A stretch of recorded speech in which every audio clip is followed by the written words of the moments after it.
신명기 26장입니다. 1절에서 19절 말씀까지. 내 하나님 여호와께서 내게 기업으로 주어 차지하게 하실 땅에 내가 들어가서 거기에 거주할 때 내 하나님 여호와께서 내게 주신 땅에서 그 토지의 소산의 만물을 거둔 후에 그것을 가져다가 광주리에 담고 내 하나님 여호와께서 그 이름을 두시려고 택하신 곳으로 그것을 가지고 가서 그때 제사장에게 나아가 그에게 이르기를 내가 오늘 당신의 하나님 여호와께 아뢰나이다. 내가 여호와께서 우리에게 주시겠다고 우리 조상들에게 맹세하신 땅에 이르렀나이다 할 것이요. 당신은 내 손에서 그 광주리를 받아서 내 하나님 여호와의 제단 앞에 놓을 것이며 너는 또 내 하나님 여호와 앞에 아뢰기를 내 조상은 방랑하는 아람 사람으로 애굽에 내려가 거기에서 소수로 거류하였더니 거기에서 크고 강하고 번성한 민족이 되었는데 애굽 사람이 우리를 학대하며 우리를 괴롭히며 우리에게 충노동을 시키므로 우리가 우리 조상의 하나님 여호와께 부르짖었더니 여호와께서 우리 음성을 들으시고 우리의 고통과 신고와 압제를 보시고 여호와께서 강한 손과 편팔과 큰 위엄과 이적과 기사로 우리를 애굽에서 인도하여 내시고 이곳으로 인도하사 이 땅 곧 젖과 꿀이 흐르는 땅을 주셨나이다. 여호와여, 이제 내가 주께서 내게 주신 토지 소산의 만물을 가져왔나이다 하고 너는 그것을 내 하나님 여호와 앞에 두고 내 하나님 여호와 앞에 경배할 것이며 내 하나님 여호와께서 너와 내 집에 주신 모든 복으로 말미암아 너는 레위인과 너희 가운데 거류하는 객과 함께 즐거워할지니라. 셋째 곧 11조를 드리는 해 내 모든 소산의 11조 내기를 마친 후에 그것을 레위인과 객과 고아와 과부에게 주어 내 성읍 안에서 먹고 배부르게 하라. 그래야 할 때 내 하나님 여호와 앞에 아뢰기를 내가 성물을 내 집에서 내어 레위인과 객과 고아와 과부에게 주기를 주께서 내게 명령하신 대로 하였사오니 내가 주의 명령을 범하지도 아니하였고 잊지도 아니하였나이다.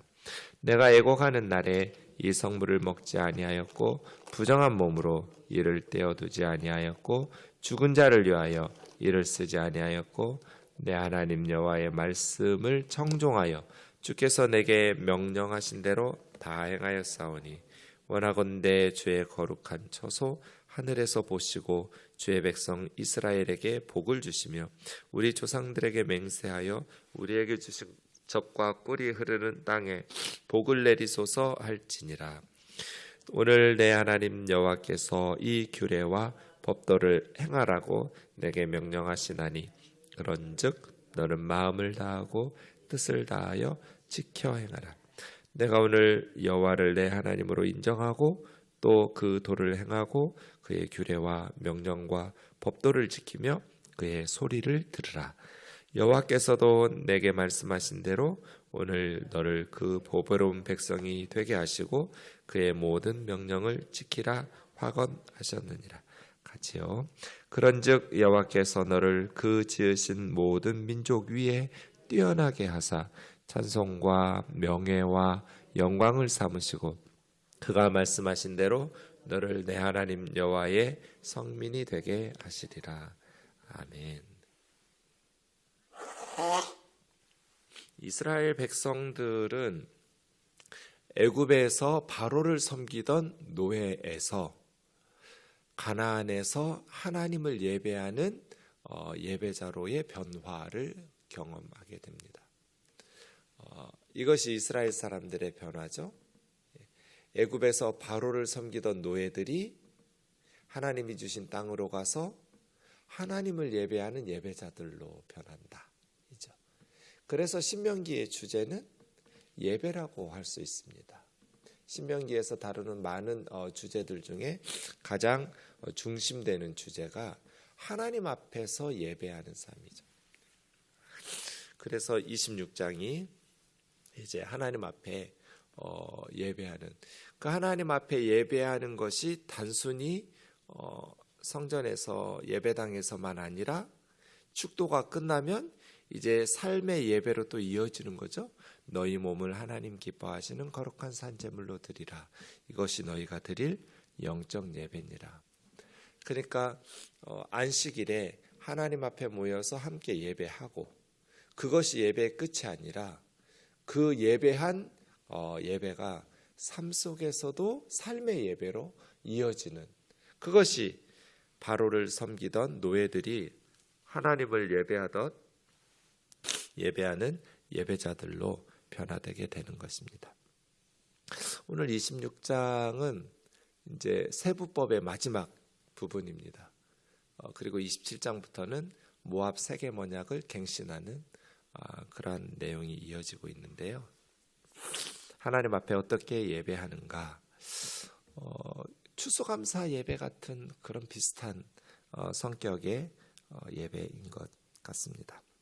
1절 보시면 하나님 여호와께서 내 기업으로 주어, 이것이 반복돼요. 신명기에서는 3절에서도 여호와께서 우리에게 주시겠다고. 그러니까 가나안 땅은 하나님이 주셔서 받은 선물이죠. 내 힘으로 정복해서 얻거나 돈을 주고 산 그러한 땅이 아니라 하나님께서 주신 땅이에요. 하나님께서 선물로 주신 땅에, 차지하게 하실 땅에 들어가서 거기서 거주할 때 내 하나님 여호와께서 내게 주신 땅에서 그 토지의 모든 소산의 만물, 그러니까 첫 번째로 수확한 것을 만물이라고 하죠. 네. 지금이야 뭐 비닐하우스를 쳐서 언제든지 원하는 것들을 먹을 수 있는 시대가 되었지만, 그때는 1년 동안 기다려야 돼요. 먹고 싶은 과일이든지 곡식을 먹고 싶으면 긴 기다림의 시간들이 필요했죠. 그러다가 마침내 첫 번째로 열매가 맺혔어요. 토지 소산의 만물. 이걸 어떻게 해야 되는가? 하나님 앞에 드리는 거예요. 네. 1년 동안 기다리던 양식, 먹거리죠. 1년 동안 기다렸는데 얼마나 맛있겠어요. 그리고 얼마나 소중하겠어요. 그런데 그것을 하나님 앞에 드리라는 거예요. 이게 뭐예요? 하나님이 주신 선물이라는 것을 인정하는 거예요. 하나님께서 주인이시라는 것을, 이 땅의 주인이시고 내 삶의 주인이시라는 인정하는 것이 뭐냐면 만물, 첫 번째 곡식과 열매를 하나님께 드리는 거죠.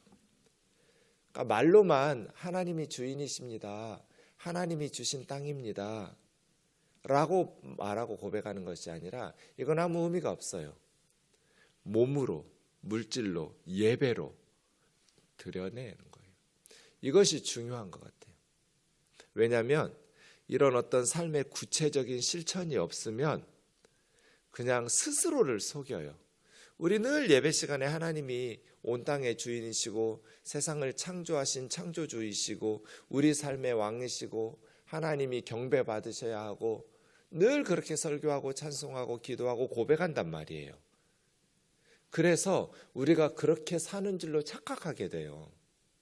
그러니 말로만이 아니라 이런 어떤 그것을 구체적으로 드러낼 수 있는 하나님이 주인이시고 하나님이 우리의 삶의 왕이시고 우리의 삶의 모든 것들을 베푸시는 그러한 은혜로 살아간다라는 것을 스스로를 속이면서 진실로 그것을 실천하면서 살아가려면 구체적인 행동이 필요하거든요.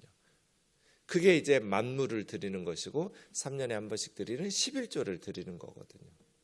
그런 구체적인 예배와 구체적인 삶의 순종과 실천을 통해서 하나님이 땅의 주인이십니다 라는 것을 고백하는 거예요. 가장 귀한 곡식이나 과일이겠죠. 광주리에 담아가지고 그 다음 택하신 곳으로 그것을 가지고 가서 보통 이제 이렇게 첫 곡식을 드리는 것 초실절이기도 하고요. 또 77절에 추수감사도에 듣기도 하고요. 또 가을에는 초막절에도 수장절이라고 해서 곡식을 추수해서 저장하는 절기들이기도 합니다. 어쨌든 그렇게 첫 추수가 있을 때 만물을 가져다가 하나님의 성소, 택하신 중앙 성소로 가지고 가서, 왜냐하면 우리 마음대로 예배드리고 하면 이 예배가 변질될 가능성이 높거든요. 그래서 하나님께서 하나님의 이름을 두시려고 택하신 중앙 성소로, 이제 나중에 예루살렘 성전이죠, 가지고 가도록 하는 것이죠. 그러니까 예배는 내 생각대로 드리는 게 아니라 하나님께서 말씀하신 대로 드려서 이것이 변질되거나 변형되지 않도록 해야 되는 것이죠. 그때 제사장에게 나아가서 이를 때 이제 하나님 앞에 고백하는 거예요.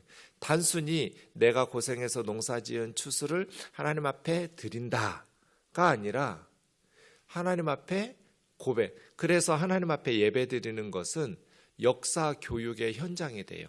자녀들과 가족들이 함께 가서 하나님 앞에 예배할 때 우리 상황만을 이야기하는 것들이 아니라 과거, 현재, 미래, 또 온 열방을 보면서 하나님께서 일하신 것들을 고백하는 그러한 하나님 앞에의 역사적인 하나님의 행하신 일들에 대한 신앙 고백으로 이어지게 되는 것이죠. 3절 보시면 내가 오늘 당신 하나님 여호와께 아뢰나이다. 내가 여호와께서 우리에게 주시겠다고 우리 조상들에게 맹세하신 땅에 이르렀습니다. 제사장은 손에서 그 광주리 받아서 하나님 제단 앞에 놓을 것이며, 그리고 하나님 앞에 너는 또 아뢰기를 내 조상은 방랑하는 아람 사람으로 애굽에 내려가 거기서 소수로 거류하였더니, 아브라함이 원래 아람 우르 사람이었고, 또 여기서는 야곱 이야기하는 거죠. 하란에서 20년 동안 방랑하다가 다시 애굽으로 소수 70명이 내려갔었죠. 요셉 찾아서. 그렇게 거기서 애굽에서 크고 강하고 번성한 민족이 되었는데, 하나님의 섭리가 아니면 설명할 수가 없어요. 이스라엘 역사를. 그곳에 애굽 사람이 우리를 학대하여 괴롭히며 중노동을, 너무나 고통스러운 노동을 시킴으로 우리가 하나님 앞에 부르짖었더니 하나님께서 우리 음성 들으시고 고통과 신고라는 이 아말이라는 말은 지나친 고난, 아주 쓰디쓴 고통, 그런 뜻이에요. 압제를 보시고 강한 손 편팔로 큰 위험과 이적과 기사로 우리를 애굽에서 인도하여 내시고, 노예로 살던 이스라엘 백성들이 그 시대에 세계에서 가장 크고 강한 제국이었던 애굽에서 해방돼서 풀려난다는 건 불가능한 일이죠. 하나님의 강한 손과 편팔이 아니면, 하나님의 적극적인 구원의 은혜의 역사가 아니면 불가능한 일이에요. 지금 단순히 추수한 것을 하나님 앞에 드리면서 감사하는 것으로 끝나지 않고, 지금 역사 교육을 하고 하나님 앞에서 자신들의 과거 또 현재와 미래를 고백하고 아뢰면서 하나님 앞에 예배하라는 거예요. 아이고, 과일 몇 개 들고 와가지고 광주리에다가 곡식 좀 가져와가지고 되게 거창하네. 예배는 거창한 거예요. 왜냐하면 우리가 하나님 앞에 드리는 것은 작을지 모르겠지만, 이 작은 것도, 쌀알 한 톨도 이 하나님의 섭리와 은혜와 구원이 아니면 하나님 앞에 바칠 수가 없어요. 그래서 아이고, 이거 가지고 와서 뭐 그렇게 거창하게 하나님을, 그러지 않나요? 하나님 앞에 가지고 와서 중앙성소에서 현재 수확의 은혜만을 그냥 간단히 아뢰는 것이 아니라, 방랑하던 조상적부터 쭉 고백하면서 하나님, 우리에게 어떤 일을 행하셨는지, 우리 이스라엘이 어떻게 해서 이곳에서 하나님을 섬기게 되었는지 고백하면서 자녀들에게도 역사 교육을, 신앙 교육을 하는 것이죠. 역사를 잃어버리면 자신들의 정체성을 잃어버려요. 과거의 기억, 하나님의 행하신 일들을 잊어버리면 내가 지금 현재 여기서 어떻게 해서 여기까지 오게 됐는지 그럼 내가 지금 여기서 무엇을 해야 되는지 방향을 잃어버린다고요. 그래서 역사교육이 중요해요. 지금 잘 먹고 잘 사는 거, 부자 되고 성공하는 것, 그게 중요한 게 아니에요.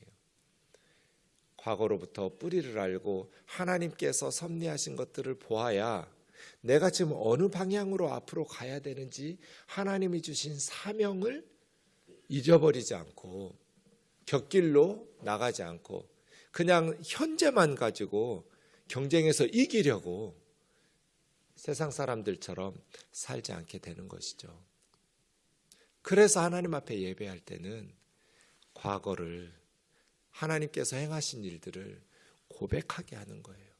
그래야 지금 그리고 미래의 바른 방향을 향해서 나아가는 것이거든요. 올여름에 우리 초등부 아이들을 연변으로 보내요. 왜 보내겠어요? 연변에 가면 두 가지를 배워요. 첫 번째는 일제강점기 시대에 우리 조상들이 살았던 삶의 터전, 명동촌이라고 그래서 윤동주 생가가 있는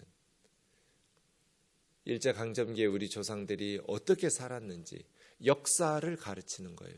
두 번째는 북한을 배워요. 우리 민족을. 이제 아이들이 두만강에서 배를 타고 북한을 보고 사람들을 보고 또 가장 가까운 접경 지역에서 저 다리 건너가면 북한이다. 중국에서 북한으로 들락날락하는 자동차들을 보게 되고 우리는 갈 수 없지만 지금 현재 하나님께서 수확하게 하신 은혜만이 아니라 과거에서부터 역사와 민족을 보면서 현재 미래를 향해서 우리 아이들의 신앙과 삶이 뿌리를 하나님의 말씀 앞에 하나님의 행하신 역사에 뿌리를 내리게 해야 돼요. 그래야 우리 아이들의 신앙과 삶이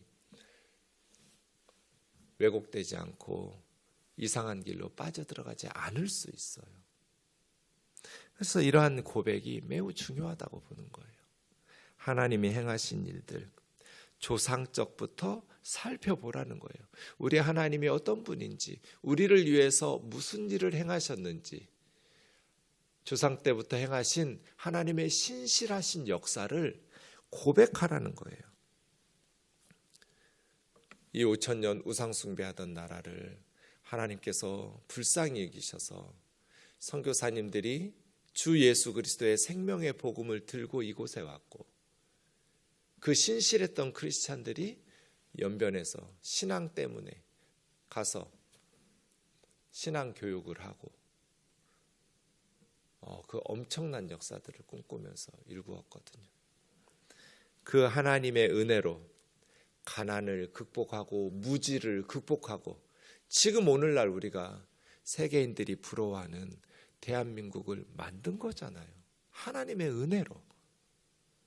이러한 하나님의 행하신 일들을 그래서 시야를 넓혀야 되는 거예요.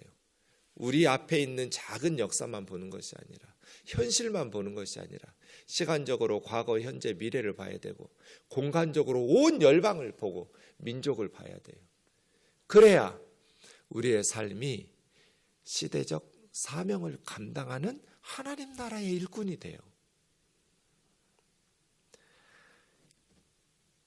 그래서 10절 그래서 여호와의 이제 내가 주께서 내게 주신 토지 소산의 만물을 가져왔습니다.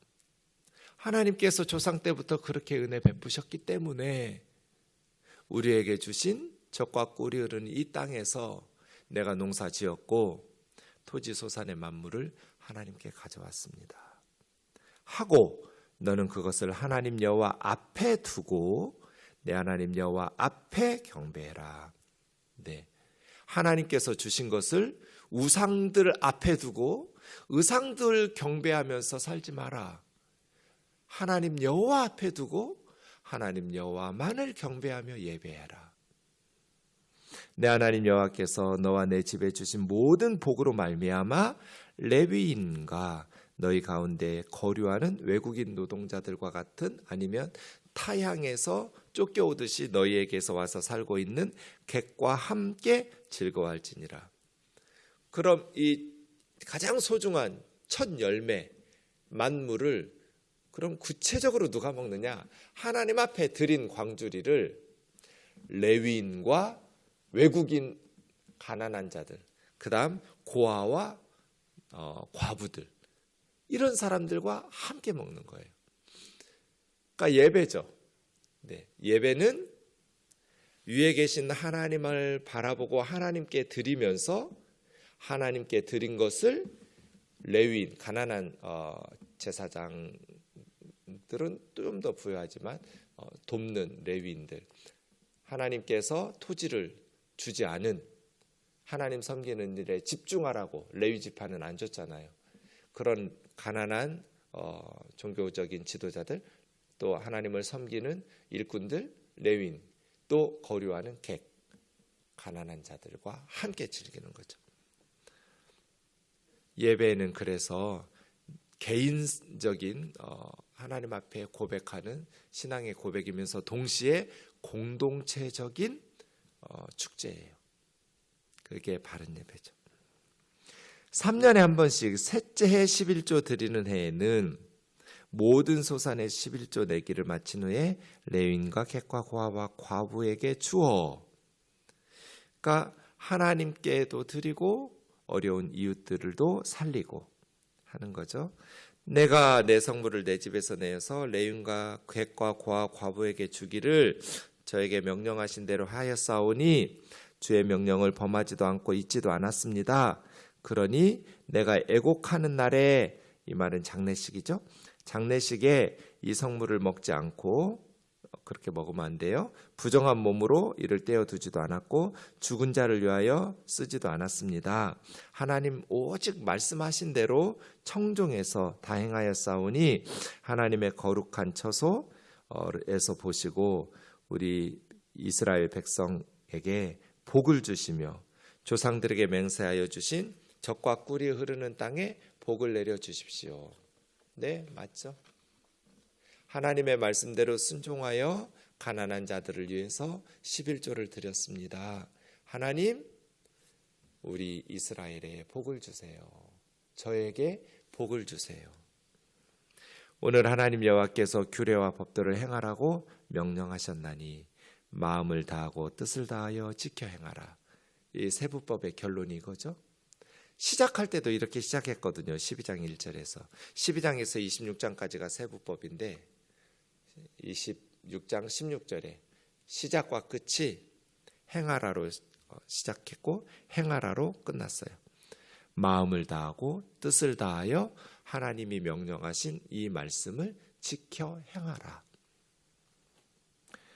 오늘 여호와 하나님으로 인정하고 그 도를 행하고 규례와 명령과 법도를 지키며 그의 소리를 들으라.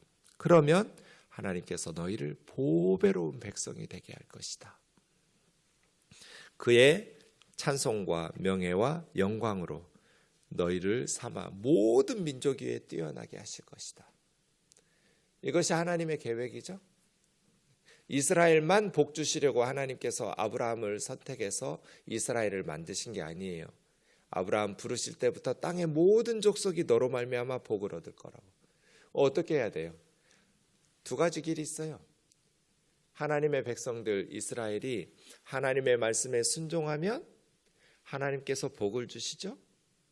하나님께서 복을 주시는 하나님이 행하시는 일들을 믿지 않는 이방 사람들이 보고 하나님을 경외하면서 하나님 앞에 우리도 저렇게 살아야겠구나 하고 나오게 돼요. 그런데 하나님의 백성이 이스라엘이 하나님의 말씀에 불순종하면 하나님의 징계를 받겠죠. 그럼 믿지 않는 이방 사람들이 그 이스라엘을 보면서 하나님과 이스라엘 사람들을 믿지 않고 조롱하고 손가락질하겠죠. 우리도 동일하죠. 두 가지 삶의 길이 있어요. 우리가 하나님의 말씀에 순종하면 하나님께서 복을 주시고 하나님께서 우리에게 행하실 일들을 보면서 믿지 않는 세상 사람들이 나도 저 사람처럼 살아야겠구나. 하나님을 경외하고 또 하나님 앞에 나오게 돼요.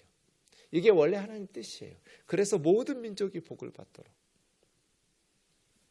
하나님의 말씀에 순종할 때 하나님께서 모든 민족 가운데 뛰어나게 하시고 찬송과 명예와 영광으로 삼아주시고 그렇게 여호와의 거룩한 백성이 되게 하시려고 우리를 부르신 거죠. 기도하겠습니다. 존귀하신 하나님 아버지 감사합니다. 오늘도 새 날을 우리에게 주시고 하나님 앞에 첫 시간 기도할 수 있도록 인도해 주심을 감사합니다. 존귀하신 아버지 우리에게 복을 주셔서 하나님의 말씀을 순종하며 위로 하나님 앞에 경배하고 아래로 가난한 이들과 함께 하나님을 섬기며 주님이 우리에게 베푸신 삶을 보람있게 살아낼 수 있도록 인도하여 주옵소서.